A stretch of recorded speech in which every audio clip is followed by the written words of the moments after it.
It was 4 a.m. and if I'm completely honest, I didn't know that I could do it. For the last 3 months, my training has been on hill with a peak altitude of 200 meters and a total climb of 600 meters. When I registered for this race in Dalat, Vietnam, I knew it's going to be something else entirely. The course itself is at the altitude of 1,700 meters with a total climb of over 1,000 meters. The numbers alone was daunting, but I also knew that out there in the middle of that challenge was an experience that I couldn't get anywhere else. And I know that sometimes the most rewarding journeys is the ones that you don't feel fully prepared for.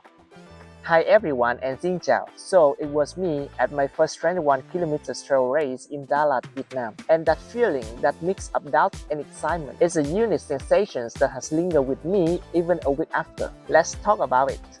Now I didn't just wake up one day and decided to run a mountain race. It started with a genuine commitment to my health, a desire to build a life I felt strong and capable, and that required showing up even when I didn't want to. It was about consistency over intensity. It was about choosing the long-term goal over the short-term comfort. Every single training section felt like a deposit into my bank account for my physical and mental well-being. It was earning the right to stand at the start line because the goal wasn't just to finish the race. It was to build a sustainable health habit that would last a lifetime. Arriving at the race site was incredible. There's this unique energy when you're surrounded by hundreds of people who all willingly woke up before dawn to do something incredibly difficult. There's no sense of competitions in the air, just a feeling of shared adventure. It's a powerful reminder that you are not alone embracing a challenge. The race kicked off at 5 a.m. and the first few kilometers was pure adrenaline. The trail was beautiful, weaving through misty pine forest just as the sun was coming up. My plan was simple: maintain a steady pace, manage my heart rate, and just enjoy the moment.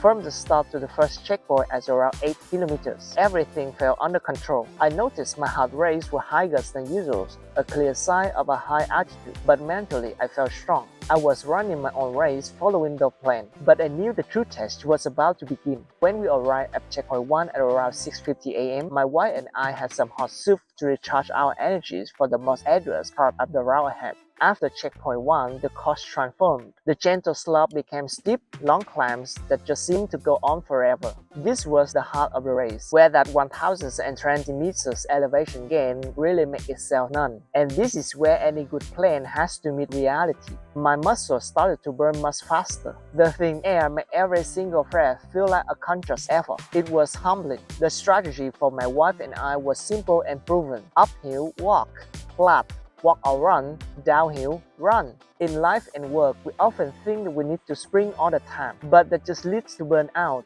This approach is the metaphor of a more sustainable way of living. Know where to conserve your energies for the big climbs, when to maintain a steady pace, and when to leverage the gravity and then just let it flow. But even with a strategy, it was tough. We walked for a few minutes, stopped, catch our breath, encourage each other, and then push on. It reminded me why I was there. I wasn't there to just punish my body. I was there for this connection, this moment of pure, unfiltered reality. It was the dream I was chasing, and I living it right there in the middle of the struggle. The downhills were different kind of beasts. All that climbing means that we have to go down 1,020 meters as well. Every step sent a shock to my thigh muscles. And then at around kilometer 19, just when the finish line felt almost within reach, I felt a sharp twinge of pain in my right knee. My first thought was panic.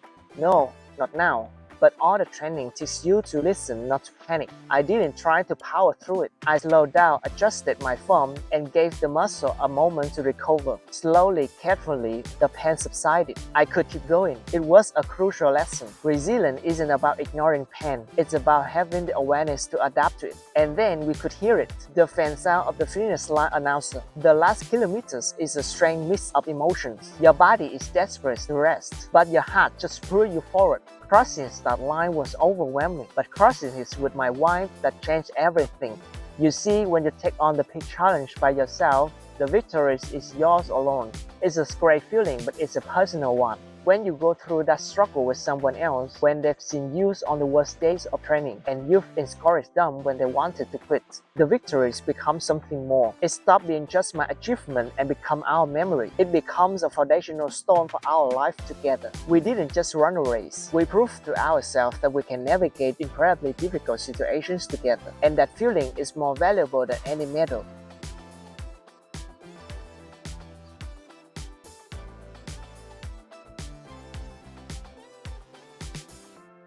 This is the trophies, a cool piece of metal, and I'm proud of it.